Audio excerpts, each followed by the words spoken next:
하나님 말씀 보겠습니다. 요한복음 19장 14절부터 18절의 말씀이 되겠습니다. 세 번째 강의해 주시는 말씀은 요한복음 19장 14절부터 18절의 말씀입니다. 제가 받들어 봉독해 올리도록 하겠습니다. 이날은 유월절의 예비일이요 때는 제6시라. 빌라도가 유대인들에게 이르되 보라 너희 왕이로다. 저희가 소리 지르되 없이 하소서 없이 하소서, 저를 십자가에 못 박게 하소서. 빌라도가 가로되 내가 너희 왕을 십자가에 못 박으랴. 대제사장들이 대답하되 가이사 외에는 우리에게 왕이 없나이다 하니, 이에 예수를 십자가에 못 박히게 저희에게 넘겨주니라. 저희가 예수를 맡음에 예수께서 자기의 십자가를 지시고 해골, 히브리 말로 골고다라이라 하는 곳에 나오시니, 저희가 거기서 예수를 십자가에 못 박을새 다른 두 사람도 그와 함께 좌우편에 못 박으니 예수는 가운데 있더라. 아멘. 이제 마지막 세 번째 강의 제목은 유월절 예비일과 예수님의 십자가입니다. 마지막 강의에 놀라운 하나님의 비밀의 역사가 선포되어지는 시간이 될 줄로 믿습니다. 우리 강사 목사님 나오실 때 힘내시라고 박수로 환영해 주시기 바랍니다.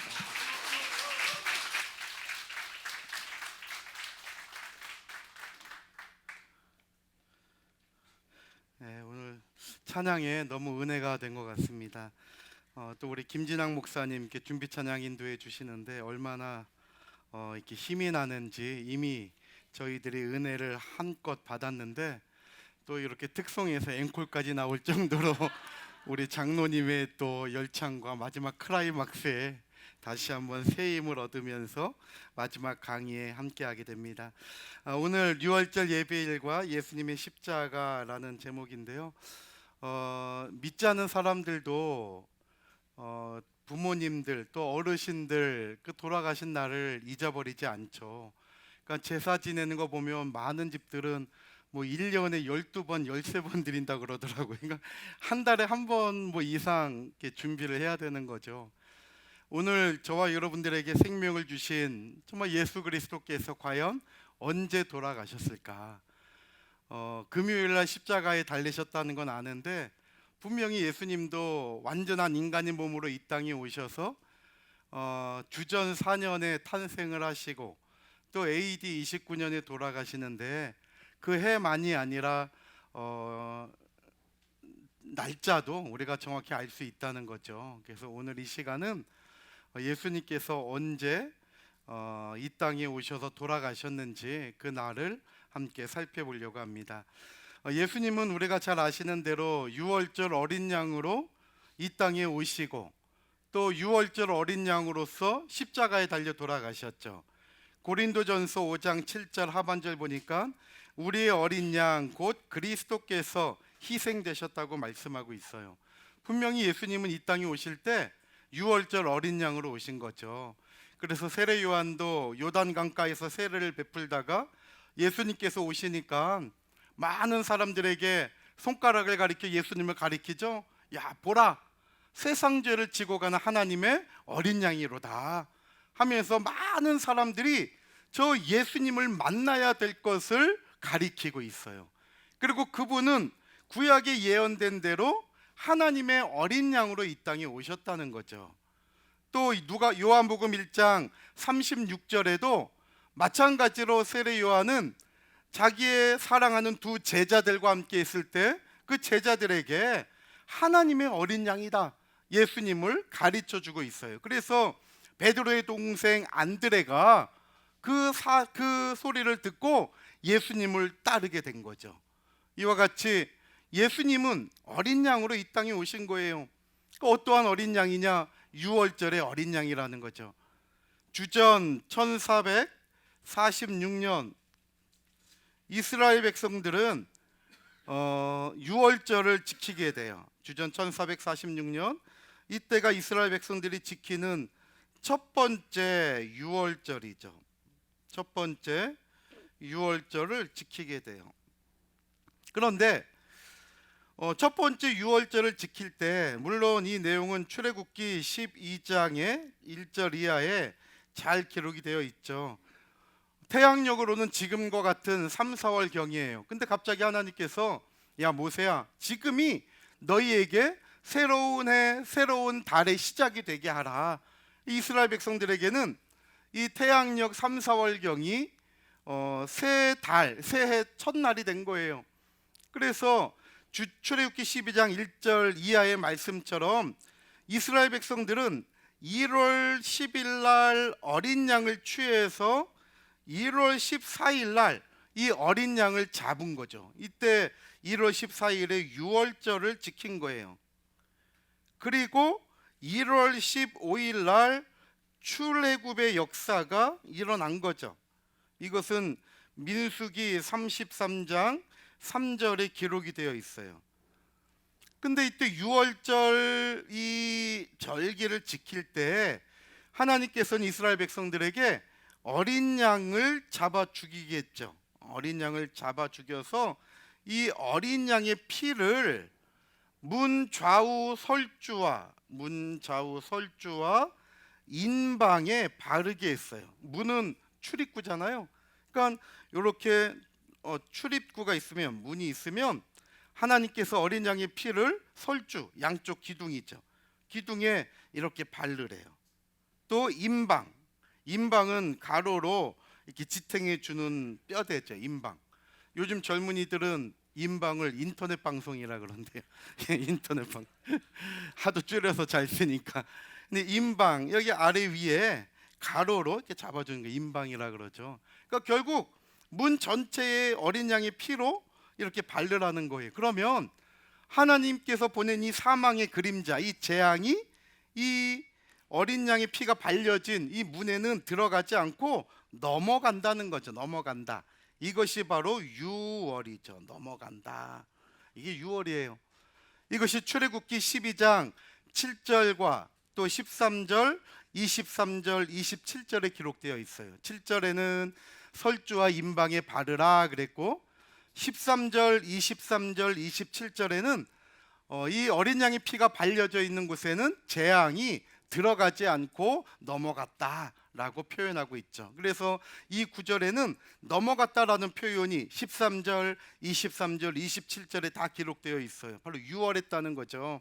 이와 같이 이 어린 양의 피는, 유월절 이 어린 양의 피는 우리의 죄를 대속해 주신 예수 그리스도의 피를 상징하고 있는 거죠. 그래서 예수님께서 왜 십자가에 달려 죽으셔서 피를 흘려야만 했느냐? 히브리서 9장 22절 하반절 말씀 보니까 바로 이 피 흘림이 없으면 우리의 죄 사함도 없다고 히브리서 9장 22절 하반절에 말씀하고 있죠. 피 흘림이 없으면 죄도 사함 받지 못하는 거예요. 그러니까 바로 이 죄의 결과는 사망이잖아요. 그러니까 예수님께서 피 흘려주지 않으면 죄사함을 받지 못해서 우리는 로마서 6장 23절 말씀처럼 죄의 결과 사망으로 다다를 수밖에 없는 거죠. 그런데 이 피는 생명이에요. 아까 잠깐 말씀드렸지만 레위기 17장 11절과 14절 말씀 볼 때에 피에는 생명이라 그랬죠. 생명의 피다. 이 피가 우리의 죄를 속해주는 효력이 있다는 거예요. 창세기 9장 4절로 5절 말씀 볼 때에도 하나님께서 홍수 이후에 노아에게 말씀하실 때 이 피를 가리켜서 생명의 피다. 너희가 짐승을 먹는데 피채 먹지 말라. 왜? 피는 생명이니까. 생명의 피라고 말씀하고 있죠. 또 신명기 12장 23절 말씀 볼 때에도 바로 이 피는 생명이라는 것을 우리에게 말씀하고 있어요. 그래서 우리가 구속받은 것, 우리가 이렇게 죄사함 받은 것은 바로 예수 그리스도의 생명의 피를 흘려주셨기 때문이죠. 그래서 우리가 이 구속사 책을 읽고 세미나를 통해서 참 많이 보게 되고 접하는, 듣게 되는 구절 가운데 하나가 에베소서 1장 7절 말씀이에요. 이 하반절 말씀 볼 때 그의 피, 예수님의 피를 얘기하고 있죠. 이 그의 피로, 예수님의 피로 우리가 구속, 곧 죄사함을 받았다는 거죠. 구속을 받았다는 것은 죄 문제가 해결됐다는 거예요. 아까 말씀드린 것처럼 베드로전서 1장 18절로 19절 말씀도 마찬가지예요. 우리가 구속된 것, 이것은 은이나 금 없어질 것으로 된 게 아니라는 거예요. 우리가 구속된 것은 흠없고 점없는 보배로운 어린 양 피, 예수 그리스도의 피로 우리가 구속받고 죄사함을 받았다고 사도 베드로는 담대하게 우리에게 증거하고 있는 거죠. 그래서 예수님의 피는 너무나 중요하고, 예수님께서 십자가에 달리신 이 사건은 정말 전 세계를 구원한 너무나도 중요한 사건이라는 거예요. 그러면 이 예수님의 십자가가 유월절 어린 양과 무슨 상관이 있을까? 왜 사도 바울은 고린도전서 5장 7절에서 예수님의 모습을 유월절 어린 양으로 오셨다고 소개하면서 유월절 어린 양이 죽으신 것이 곧 예수 그리스도께서 십자가에서 죽으신 사건이라고 얘기하고 있을까? 오늘 이 사실을 함께 나눕니다. 첫 번째로 구약의 유월절 규례죠. 자, 성경 말씀 볼 때 구약의 유월절은 출애굽기 12장 1절부터 14절에 잘 기록이 되어 있어요. 특별히 출애굽기 12장 3절 말씀 보면 1월 10일에 어린 양을 취하죠. 그리고 1월 14일 날 이 어린 양을 잡아요. 이제 어린 양을 이제 죽이는 거죠. 그래서 이때 유월절 어린 양을 잡음으로 말미암아 유월절을 지키게 돼요. 자, 그러면 어린 양의 입장에서 볼 때에 1월 10일부터 14일까지는 고난당하는 기간이에요. 왜 하나님은 1월 10일 날 양을 취해 가지고 바로 죽이게 하지 않고 4일까지 14일까지 10, 11, 12, 13, 14, 그러니까 죽일 때까지 5일의 시간이 있는 거예요. 왜 이 5일의 시간을 두었는가? 그러니까 이 시간은 하나님께 드릴 어린 양이 흠이 있는가 없는가 관찰하는 시간이에요. 그래서 내가 볼 때에는 정결해 갖고 가지고 왔는데, 만약에 어린 양이 계속 살펴보니까 발톱이 부러져 있다든지 아니면은 배설을 하는 거 보니까 설사를 한다든지 그러면 겉으론 드러나지 않아도 속병이 있는 거 아니에요. 그러니까 이때는 빨리 흠없는 양으로 바꾸는 거죠. 그러니까 집에서 어린 양을 1월 10일 날 취해가지고 가만히 있다가 14일 날 어린 양을 잡는 게 아니라 이 5일 동안은 어린 양이 계속 도망가면 잡아다가 이 어린 양을 갖다 관찰하는 거예요. 혹시 털이 뽑힌 거 아닌가? 스트레스 받으면 원형 탈모 나오잖아요. 혹시 이 어린 양이 털이 제대로 돼 있는가? 발로 뒤집어 가지고 배도 괜찮은가? 다 그냥 샅샅이 다 이렇게 살펴볼 때 어린 양은 얼마나 괴로워요. 고통당하는 기간이에요. 그러나 이 시간을 통해서 어린 양이 흠없고 점없는 것이 이제 확인이 되면 14일 하나님께서 말씀하신 시간에 잡죠. 자, 그러면 언제 잡느냐? 1월 14일 아무 때나 잡는 게 아니에요. 오늘 출애굽기 12장 6절 말씀 보면 이달 14일까지 간직했다가 언제 잡으래요? 해질 때에. 오늘 이것이 너무나 중요한 거예요. 해질 때에. 이것이 히브리어로는 기록되어 있지만 벤 하아르바임이라고 하는 단어예요. 벤 하아르바임이라는 단어인데요. 자, 이 벤이라고 하는 것은 뭐뭐 사이에 하는 전치사예요. 그러니까 시간의 간격이나 공간의 간격을 나타내는 단어예요. 그 뭐뭐 사이에. 또 하라고 하는 것은 요건 정관사예요. 영어의 더에 해당하는, 그러니까 우리가 굳이 번역한다면 그로 번역할 수 있겠죠. 1월 14일 그날 언제냐? 아르바임. 아까 제가 잠깐 말씀드렸을 때 히브리어에서 요 임자가 있으면 단수예요, 복수예요? 복수예요.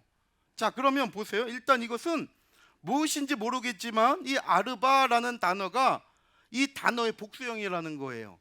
요 아르바 이게 뭐냐면 엘레브라고 하는 단어예요. 엘레브. 이거 엘레브라고 하는 단어인데 이 엘레브가 저녁이라는 뜻이에요. 저녁. 그러면 저와 여러분들이 지금 살아갈 때 저녁이 단수예요, 복수예요?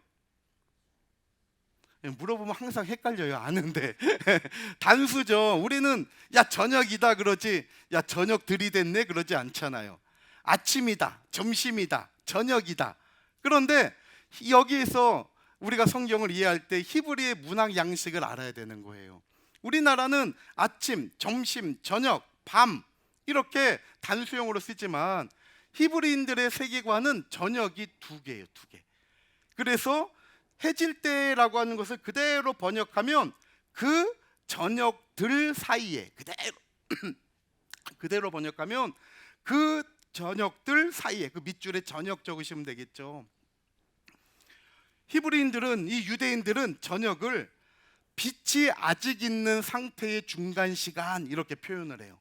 자, 저녁 우리는 저녁이 되면 해가 떨어질 때 저녁이라 그러잖아요. 야, 해가 떨어질 때 야 이제 저녁이다. 그렇지만 히브리인들에게 저녁은 아직 빛이 있어요. 빛이 있는 중간 시간이에요. 중간 시간. 왜 이렇게 생각할 수밖에 없냐면요. 자,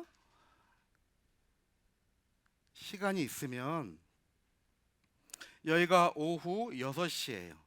그리고 여기가 이제 오후 3시죠. 오후 6시가 되면 히브리인들의 유대인들에게는 하루가 넘어가죠. 창세기에도 하루가 되는데 저녁이 되고 아침이 되니 있는 첫째 날이라 그랬잖아요. 그러니까 저녁 6시부터 하루가 넘어가게 되죠. 그러니까 이 유대인들에게는 오후 3시부터 오후 6시 사이 요때가 바로 저녁이에요. 저녁. 그러니까 오후 3시가 되면 이제 저녁이 시작되는 시간, 아직 빛은 있지만 하루가 넘어가는 시기예요. 그리고 오후 6시가 되면 하루가 바뀌어요. 하루의 개념이 바뀌어지게 돼요. 그래서 오늘 해질 때에 벤하 아르바임 그 저녁들 사이에 라고 하는 것은 바로 오후 3시부터 오후 6시까지의 시간을 얘기하는 거예요. 그러니까 어린 양을 언제 잡았냐면 유대인들이 1월 14일 이건 요일은 그때 해마다 달라지겠죠. 오늘도 4월 25일이 화요일이지만 또 내년 4월 25일은 수요일이거든요. 이건 해마다 달라지죠. 그러니까 1월 14일 날짜는 6월절 정해져 있어요. 그런데 요일은 바뀌는 거예요. 그런데 항상 하나님은 1월 14일 해질 때에는 어린 양을 잡으라는 거죠. 그때가 언제냐면 오후 3시부터 오후 6시에는 이때는 어린 양을 잡는 시간이에요. 그래서 우리가 잘 알듯이 예수님께서 십자가에 달려 돌아가실 때 어린 양, 6월절 어린 양으로 오셨기 때문에 이 시간을 그대로 지키신 거예요. 그러니까 예수님이 언제 돌아가셔요? 오후 3시에 돌아가시잖아요. 오후 3시에. 오전 9시에 십자가에 달리셔서 오후 12시까지 3번 말씀하시죠. 자, 여기 오후 3시면 여기는 오전 9시가 되겠죠? 그리고 여기는 이제 정오가 되는 거예요. 자, 그러면 예수님께서 오전 9시에 십자가에 달리셔요. 오전 9시에. 그리고 오후 12시가 될 때까지 십자가에서 3마디의 말씀을 하셔요. 이것은 신성, 예수님은 신성과 인성을 가지고 오셨다 그랬죠. 신성의 말씀이죠. 신성의 말씀. 그리고 12시에 해가 가장 밝아야 되는데 해가 빛을 잃고 캄캄해지죠. 이때 오후 3시까지 4마디의 말씀을 하셨다고 성경은 우리에게 가르쳐주고 있죠. 이것은 인성에 대한 표현이에요. 그런데 성경을 자세히 보면 12시부터 3시까지 4마디를 띄엄띄엄 하신 게 아니에요. 자, 우리 성경에 보면 우리 교재 19페이지 보면 마가복음 15장 25절에 제3시가 되어 십자가에 못 박으니라 그랬죠. 제3시는 우리나라 시간으로 얘기하면 오전 9시예요. 유대인 시간으로는 제3시고 우리나라 시간으로 하면 오전 9시예요. 그러니까 오전 9시에 십자가에 못 박혔어요. 그 다음에 마가복음 15장 33절로 35절에 되면 제6시 낮 12시예요. 우리나라 시간으로 낮 12시. 이때 어둠이 다하면서 제9시 우리나라 시간으로 오후 3시예요. 이때가 돼서 예수님께서 네 번째 엘리 엘리 라마 사박다니 네 번째 말씀, 그러니까 오후 3시가 거의 다 돼가지고 네 번째 말씀을 하신 거예요. 그리고 또 누가복음 23장에 보면 또 제9시가 9시까지 계속하여 마지막 밑에서 두 번째 줄에 보니까 아버지 내 영혼을 아버지의 손에 부탁하나이다, 영혼의 의탁을 하시고 일곱 번째 말씀 영혼의 의탁을 하시고 운명하신 거죠. 그러니까 마가나 누가를 볼 때에 네 번째 말씀도 오후 3시에 하셨고 일곱 번째 말씀도 오후 3시에 하신 거예요. 이것은 예수님께서 십자가에 달려 돌아가실 때 마지막 네 번째, 다섯 번째, 여섯 번째, 일곱 번째 말씀은 오후 3시가 다 될 무렵에 연달아 하셨다는 걸 우리가 알 수 있는 거예요. 그리고 마지막 이 말씀을 하시고 오후 3시에 돌아가신 거죠. 자, 여기서 잠깐 우리가 살펴볼게. 사복음서의 시간 계산법을 정확히 아셔야 돼요. 사복음서의 시간 계산법. 자, 사복음서 가운데 공관복음과 공관복음은 시간 계산법이 똑같아요. 또 요한복음을 뺀 마태, 마가, 누가를 공관복음이라고 하잖아요. 이 공관복음은 유대인의 시간 계산법으로 기록이 되어 있어요. 그러니까 유대인 위주로 시간이 기록되어 있어요. 유대인식 시간이 기록되어 있어요. 그러나 요한복음에는 로마인식 시간이 기록되어 있어요. 그래서 달라요. 그러니까 마태, 마가, 누가는 유대인들의 관점에 따라 시간을 기록한 거예요. 그리고 요한복음은 로마인의 관점에 따라 시간이 기록되어 있어요. 그래서 이 공관복음은 성경에 기록된 시간에다가 6시간을 더해줘야 현재 우리나라 시간이 돼요. 그러니까 아까 얘기한 대로 제3시에 십자가에 달려 돌아가셨다. 이때가 지금 공관복음에는 3시라고 기록되어 있는 거죠. 여기에 6시간을 더하면 9시가 되잖아요. 또 제6시에 12시를 이제 6시라고 얘기하고 있는데 6시에 해가 빛을 잃었다고 얘기하거든요. 근데 여기에다가 우리나라 계산으로 하려면 몇 시간 더해요? 6시간. 그러면 12시가 되잖아요. 그리고 오후 3시에 돌아가실 때 이때를 9시라고 성경은 나와요. 9시. 근데 여기에다가 6시간을 더하면 15시가 되잖아요. 그러니까 오후 3시가 되는 거예요. 그러니까 이와 같이 공관복음은 유대인들의 시간에 따라 기록이 되어 있고 요한복음은 로마인들에게 맞춰서 시간이 기록되어 있는데 공관복음에는 우리나라 시간으로 보려면 6시간을 더해야 돼요. 그리고 요한복음은 로마인 시간인데 이것은 그대로예요. 성경에 기록된 시간 그대로 우리나라 시간하고 똑같아요.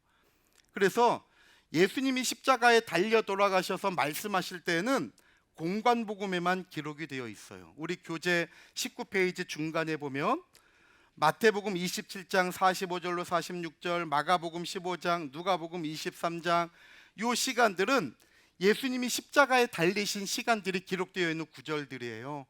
근데 여기에는 요한복음은 예수님이 십자가에 달려 돌아간 시간이 기록되어 있지 않아요. 그리고 요한복음에는 단 하나 공관복음에 기록되어 있지 않은 예수님께서 사형 언도 받은 시간이 유일하게 요한복음에는 기록이 되어 있어요.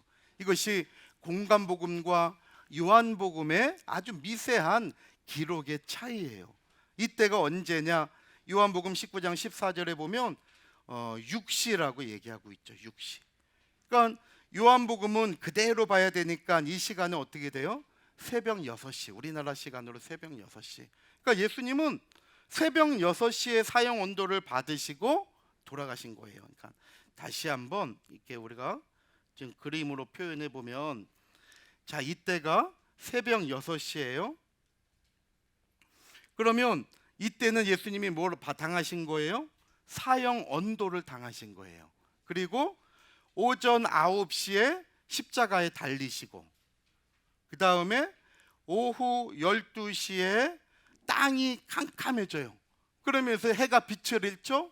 이때 오후 3시까지, 다시 오후 3시까지 예수님께서 요때 4마디의 말씀, 또 오전에는 3마디의 말씀을 하셨다는 거예요. 그리고 오후 3시에 예수님께서 운명하시고, 요 시간이 바로 어린 양 유월절을 잡는 시간이잖아요. 그래서 예수님은 오후 3시에 돌아가시고, 요때 이제 다시 한 바퀴 돌면 새벽 6시가 아니라 오후 6시가 되겠죠. 한 바퀴를 돌았어요. 아직도 12시간 전에 계시면 안 돼요. 한 바퀴를 돌았으니까 지금 PM 다시 6시가 되잖아요.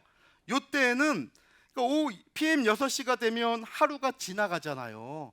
그러니까 예수님께서는 어린 양을 잡는 요 시간, 오후 3시에서 오후 6시 요 사이에 바로 아리마대 요셉의 돌무덤에 안장이 되신 거예요.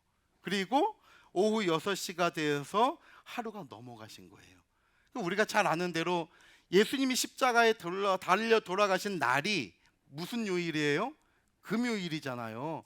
그러면 요때가 금요일 오후 3시부터 6시 사이에 예수님께서 정확하게 오후 3시에 돌아가시고, 요때 아리마대 요셉에 안장되고, 오후 6시가 되어서 날이 바뀌면 이때는 토요일이죠. 요때는 무슨 날이에요? 안식일이 되는 거잖아요. 그래서 예수님께서 주전 AD 29년 1월 14일 날 유월절 날 돌아가셔야 되는데, 예수님은 유월절 날 돌아가신 게 아니라 성경에 기록된 대로 유월절 예비일 날 돌아가신 거예요. 자, 이제 요 부분을 살펴볼게요. 자, 20페이지에 보면, 자, 제일 위에 해질 때에 어린 양을 잡으라는 유월절의 규례대로 예수님은 오후 3시, 제 9시로 돼 있죠. 이때 운명하시고, 오후 6시가 되기 전, 즉 하루가 바뀌기 전에, 이때는 하루가 바뀌면 안식일이 되니까 하루가 바뀌기 전에 십자가에서 내려와 아리마대 요셉이 준비한 새 무덤에 안장이 되신 거예요. 자, 이러면 이제 우리가 살펴볼 예수님께서 십자가에 달리신 날은 어떻게 되느냐. 성경을 볼 때에 예수님은 유월절 어린 양으로 오셨지만 유월절에 달리신 것이 아니라 유월절 예비일에 달렸어요.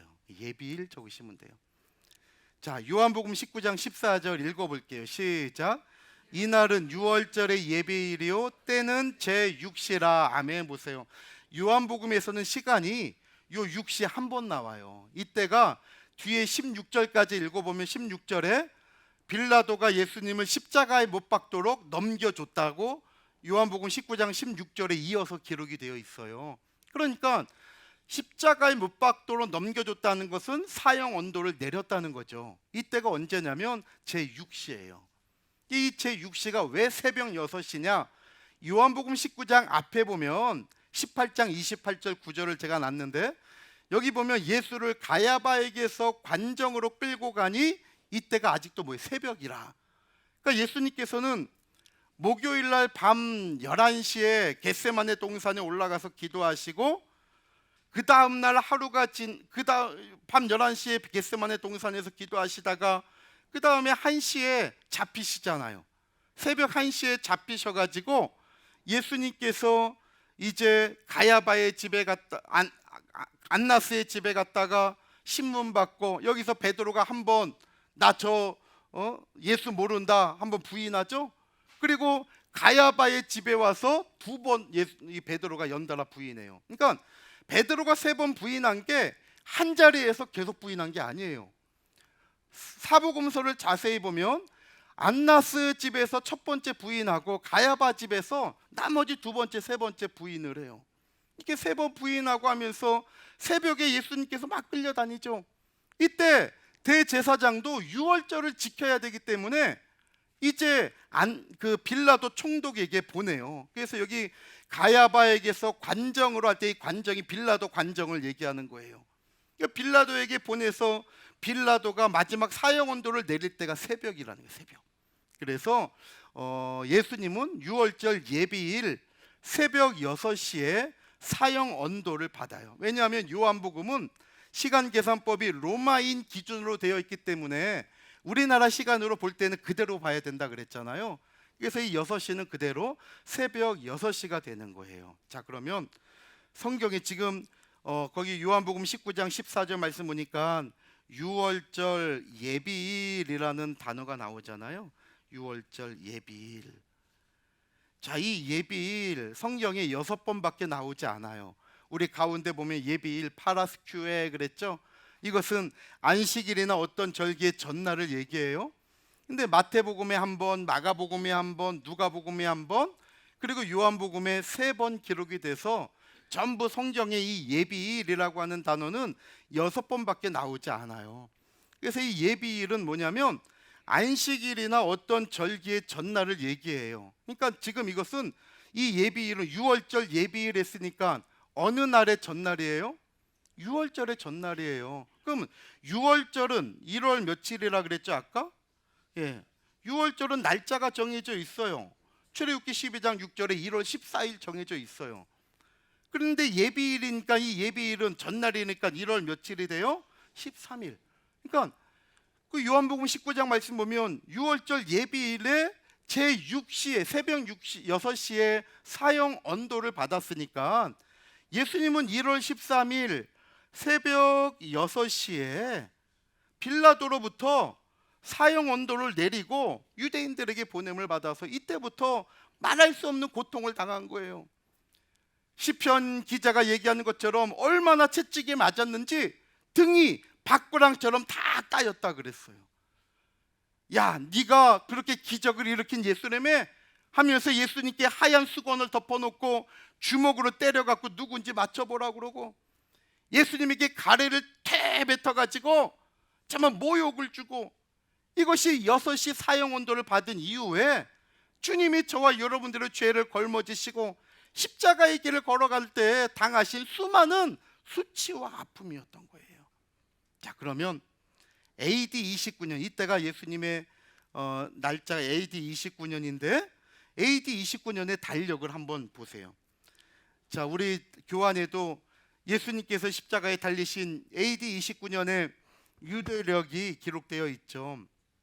자, 여기에 1월 8일부터 1월 14일까지가 거의 1월 13일이죠. 이때 돌아가시니까 이때가 예수님의 마지막 한 주간이에요. 예수님 일생의 마지막 한 주간. 정말 역사적인 마지막 한 주간이에요. 1월 8일 예수님은 승리의 입성을 하신 것이죠. 개선 장군처럼. 이때 이스라엘 백성들이 AD 29년 1월 8일 호산나 다윗의 왕이여 하면서 외친 거예요. 월요일 날 예수님께서 무화과 나무를 저주하시고 성전을 청결하셨죠. 왜냐하면 무화과 나무에 있어야 할 열매가 없고 주인이 찾는데 열매가 없어. 성전에는 기도하면서 정말 하나님을 사모하는 사람들로 가득해야 되는데 장사의 소굴이야.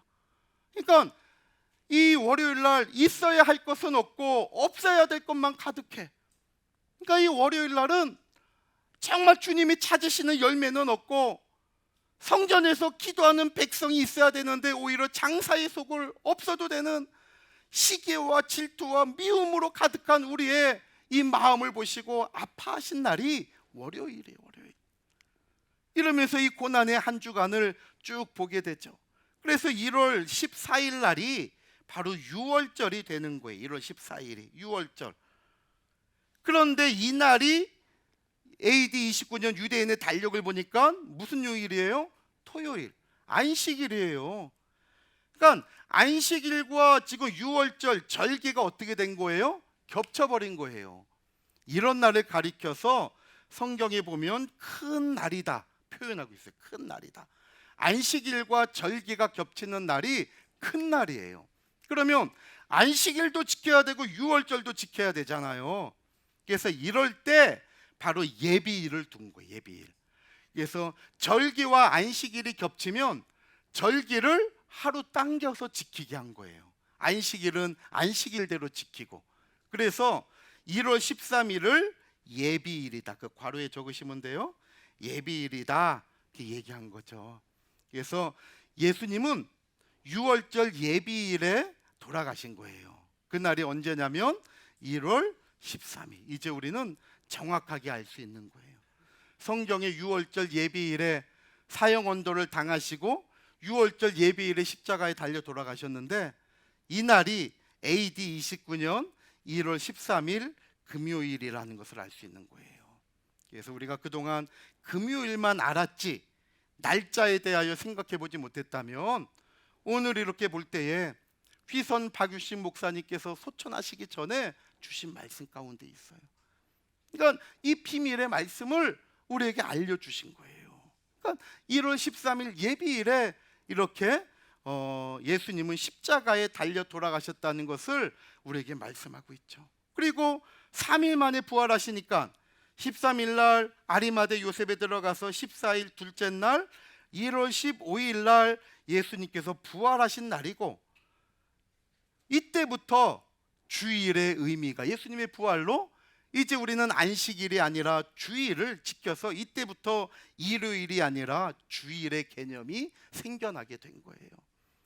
근데 공교롭게도 1월 15일은 아까 말씀드렸지만 주전 1446년 이스라엘 백성들이 출애굽한 날하고 똑같죠. 출애굽. 민수기 33장 3절에 죄악된 세상 애굽에서 탈출한 날이 1월 15일이에요. 마찬가지로 사망 권세 어둠을 깨뜨리시고 우리에게 생명의 부활로 새로운 날의 시작을 허락하신 날이 바로 1월 15일 주님 부활하신 날이 되는 거예요. 그래서 오늘 저와 여러분들이 이 말씀을 통해서 정말 깨닫는 가운데, 정말 하나님께서 우리에게 이 오묘한 이 섭리를 가르쳐 주시는 것이 얼마나 감사한지 몰라요.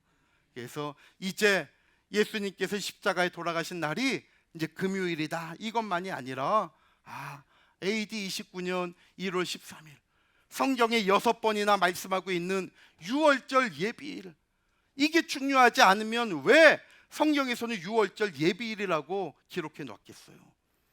저도 정말 박유신 목사님께서 징과하시기 전에는 이 예비일이라는 것이 있는 줄도 몰랐어요, 성경에. 근데 하나하나 찾아보니 6번이 있더라고요. 6번. 전부 다 예수님의 십자가의 사건을 보여줄 때 굳이 6월절 예비일이다 날짜를 우리에게 가르쳐주고 있었던 거예요. 그래서 아까 말씀드린 대로 예수님은 시간적으로 다시 한번 볼 때에 오전 6시에 사형 언도를 당하시고 오전 9시에 우리나라 시간으로 오전 9시에 십자가에 달리셔서 세 마디의 말씀을 하시고, 오후 12시에 해가 빛을 잃어서 캄캄한 그때 침묵하시고 계시다가 오후 3시가 다 되었을 때 마지막 4마디의 말씀을 다 선포하시면서 7마디의 완전한 말씀을 우리에게 선포하시고, 오후 3시에 6월절 어린 양으로서 스스로가 제물이 되어 죽으신 거예요. 이때 예수님 가운데 계시고 옆에 있는 두 강도는 살아 있었잖아요. 그래가지고 두 강도의 발을 꺾어버렸잖아요. 꺾어서 죽였잖아요. 근데 출애굽기 12장 46절 말씀 보면 어린 양의 뼈를 꺾지 말라 그랬어요. 너희가 어린 양을 먹는데 어린 양의 뼈를 꺾지 말라. 근데 이 말씀이 요한복음 19장 32절로 34절에서 성취가 되는 거예요.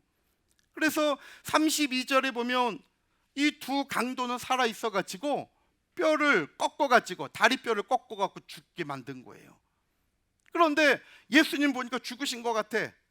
그러니까는 그 옆에 있던 군병한테 옆구리에 창으로 찔러서 확인만 해봐라. 예수님 그 옆에 있던 군병이 예수님의 그 옆구리에 창을 찔러가지고 예수님은 마지막 물 한 방울 피 한 방울 남기지 않고 다 우리에게 쏟아부어 주신 거죠.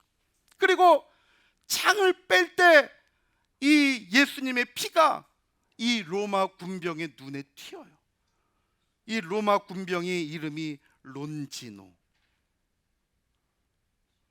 론기누스라고 하는, 카톨릭에서는 이 사람을 성인으로 인정해요. 그래서 이분이 애꾸눈이었는데 예수님의 그 피가 눈에 휀으로 말미암아 눈이 떠진 거예요.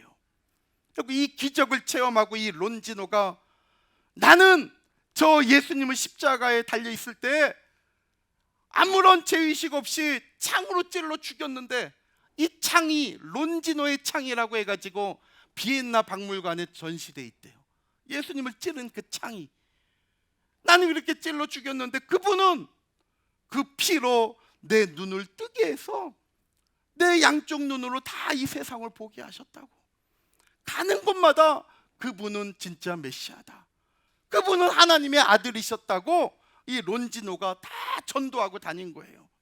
그랬더니 이 로마 사람들이 그게 소리가 너무 듣기 싫어가지고 론지노를 잡아다가 이빨을 다 뽑았대, 말하지 말라고. 그런데도 이빨이 없는데도 론지노는 가갖고 불편해도 예수가 그리스도 되심을 증거한 거예요, 교회 역사를 볼 때. 그랬더니 또 잡아가지고 론지노의 혓바닥을 뽑아버렸대, 살아있는 사람의. 그러니까 이 론지노는 이빨이 다 뽑히고 혓바닥이 뽑혀가지고 순교당한 사람이에요. 그래서 카톨릭에서는 성인으로 인정해가지고 굉장히 추대하고 있어요. 이 론지노의 날까지 지키고 있다고 해요. 성경에는 그 이름이 기록되어 있지 않지만 기독교 역사에서는 정확히 증거하고 있어요.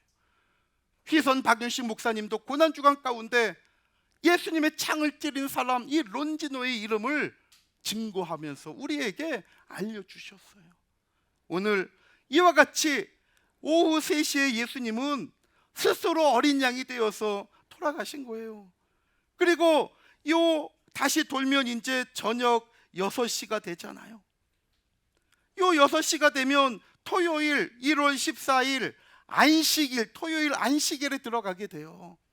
그러니까 예수님께서는 요때 돌아가셔가지고 요 기간 동안에 바로 아리마대 요셉의 마음을 움직여가지고 요셉이 당돌하게 빌라도에게 가가지고 저 예수의 시체를 나에게 달라고. 그래서 예수님의 시체를 인계받아가지고 정말 그 무거운 예수님의 시체를 업어가지고 자기의 돌무덤까지 준비한 돌무덤까지 모신 거죠. 이때 한 걸음 한 걸음 걸을 때마다 이 요셉의 마음은 너무나도 아팠을 거예요.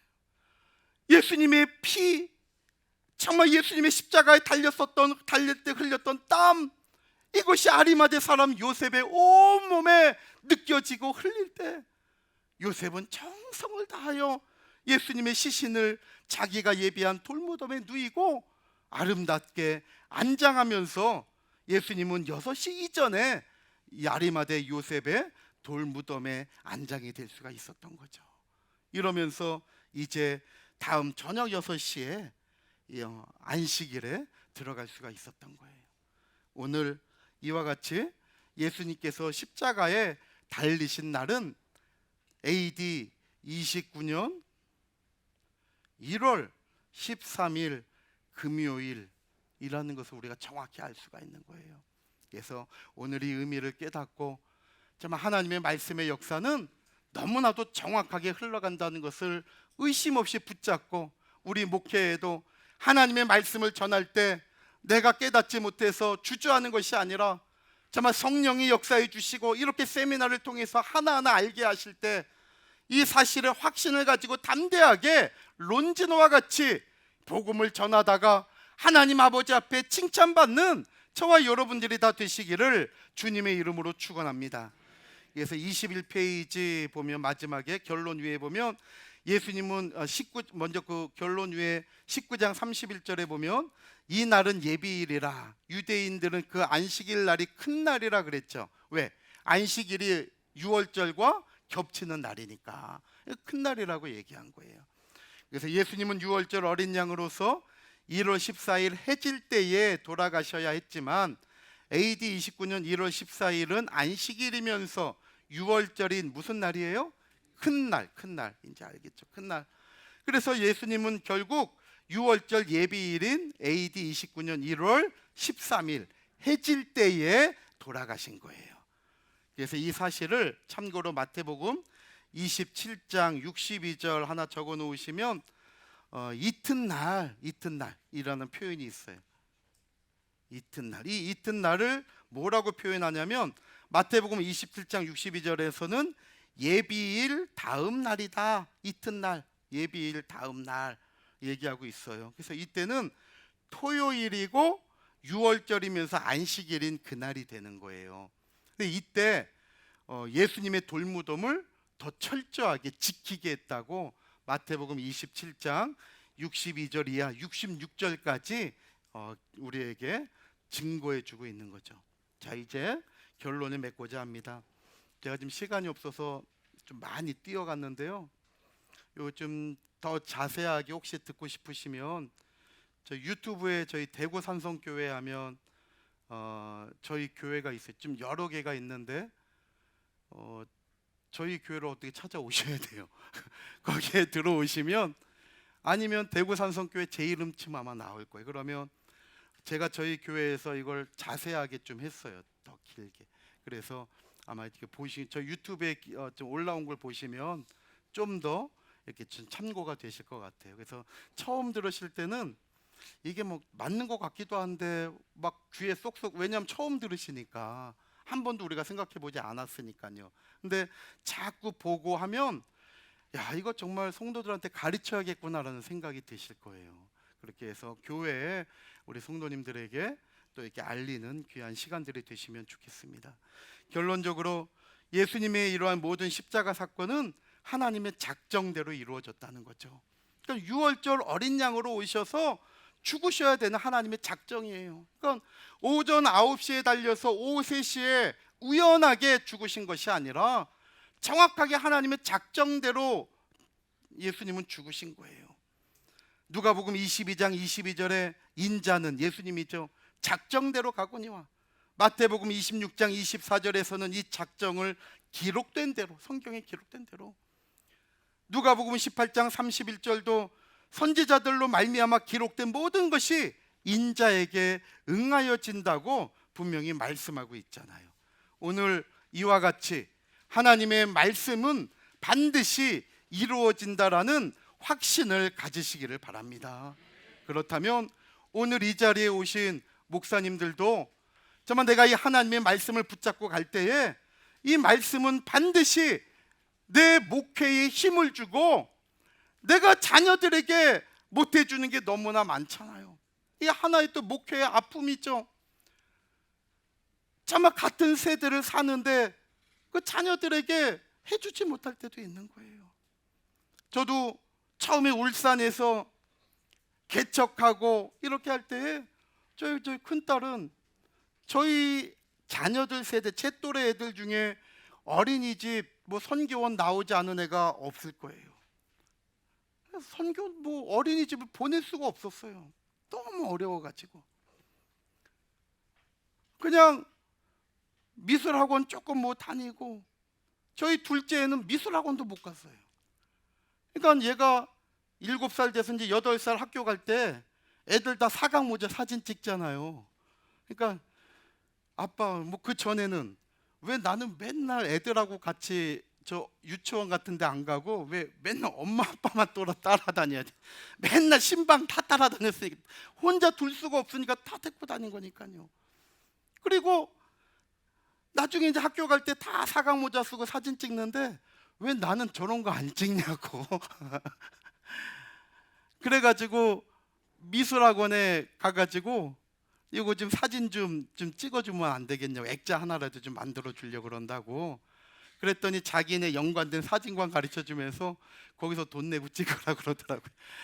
거기 가서 그 돈 내고 사진 하나 찍어갖고 그거 하나.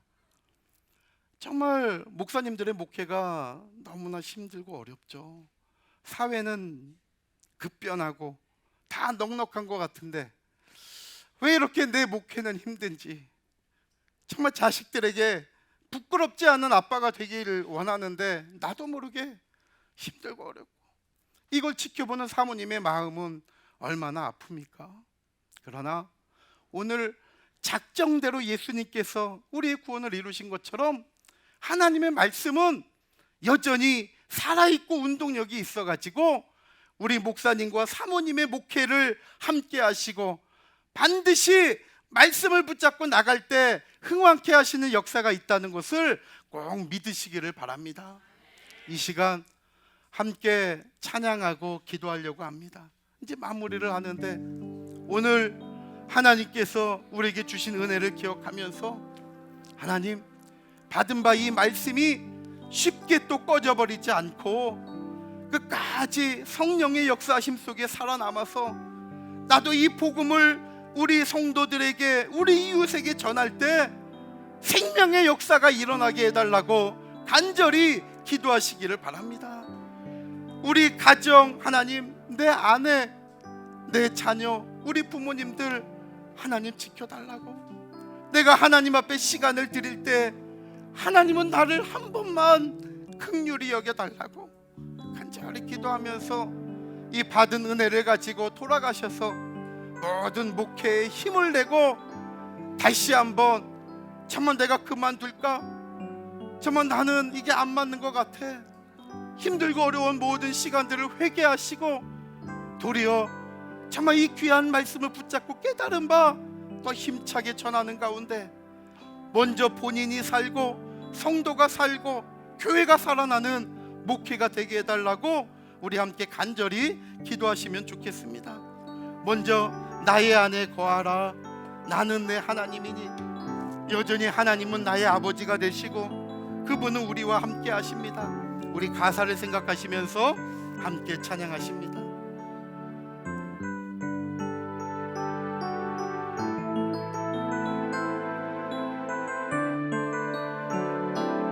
나의 안에 거하라. 나의 안에 거하라. 나는 내 하나님이니. 모든 환난 가운데 너를 지키는 자라. 두려워하지 말라. 하지 말라. 내가 널 도와주. 놀라지 말라. 놀라지 내 손 잡아주리라. 내가 너를 지명하여, 내가 너를 지명하여 불렀나니 너는 내 것이라. 내 것이라.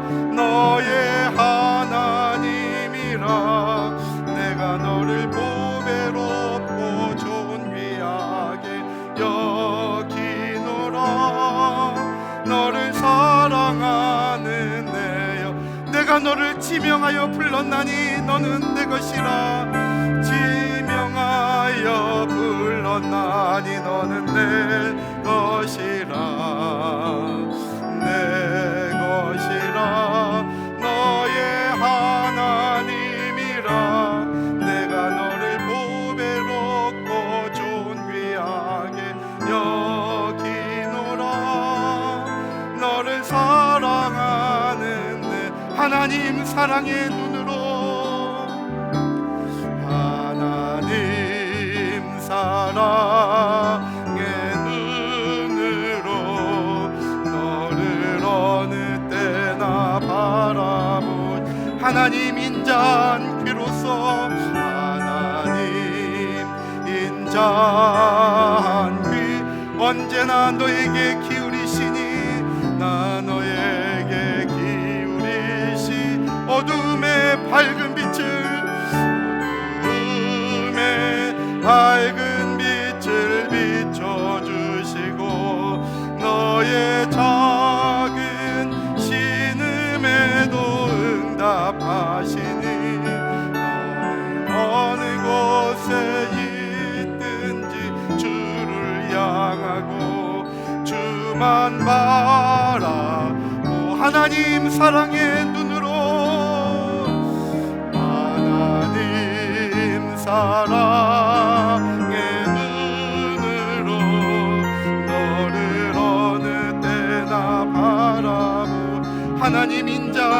비로소 하나님인 자 한 비로소 언제나 너에게 기울. 우리 두 손 높이 드시고 하나님께 고백합니다. 어둠에 밝은 빛을 비춰주시고 너의 작은 신음에도 응답하시니 너는 어느 곳에 있든지 주를 향하고 주만 바라고 어둠에 밝은 빛을 비춰주시고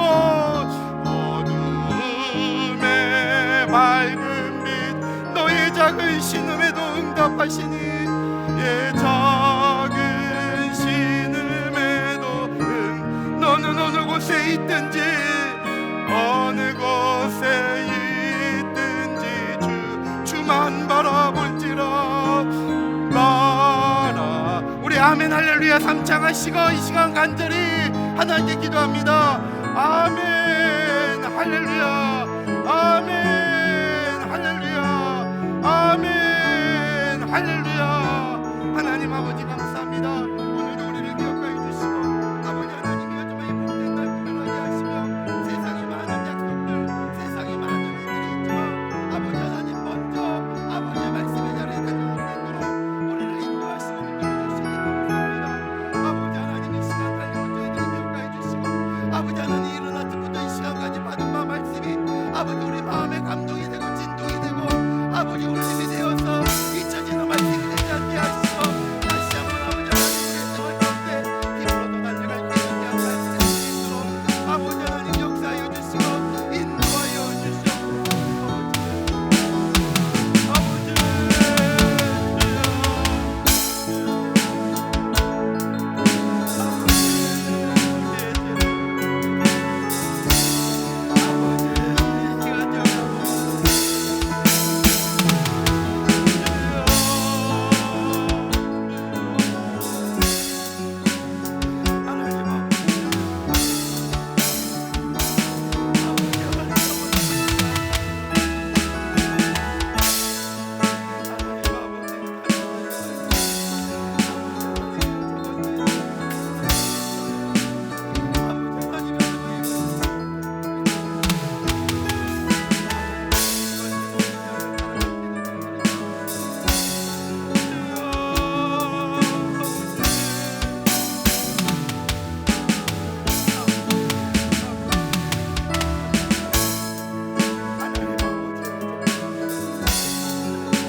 아버지 하나님 너무나도 죄악에 짓눌려 신음할 수밖에 없고 정말 주신 사명이 너무나 큰데 저희들 깨닫지도 못하고 알지 못하여 늘 다람쥐 집 밖에 돌듯이 또 한 번 새 희망을 걸었다가도 내 뜻대로 되지 않을 때 무너질 수밖에 없는 저희들의 목회를 긍휼히 여기시고 받은 바 이 말씀 가지고 나아갈 때 이 말씀이 증거지는 교회마다 처소마다 하나님 성령의 역사가 은혜의 열매가 불같이 맺혀지게 하여 주시옵소서. 아버지 하나님 올라올 때 어떠한 마음으로 왔던지 간에 이제 모든 일정을 마치고 내려가는 이 시간 저희들의 발걸음에 힘과 권세와 능력을 더하여 주시어서 담대히 주의 복음을 전할 때마다 죽었던 영혼들이 살아나는 은혜의 역사만이 있게 하여 주시옵소서. 아버지 하나님 이렇게 귀한 장소를 제공하고 기도하며 한 마음으로 준비한 은혜교회를 축복하여 주옵시고, 아버지 하나님이었지만 내 일을 뒤로하고 먼저 아버지의 일에 온 정성과 힘을 다하여 싸우리.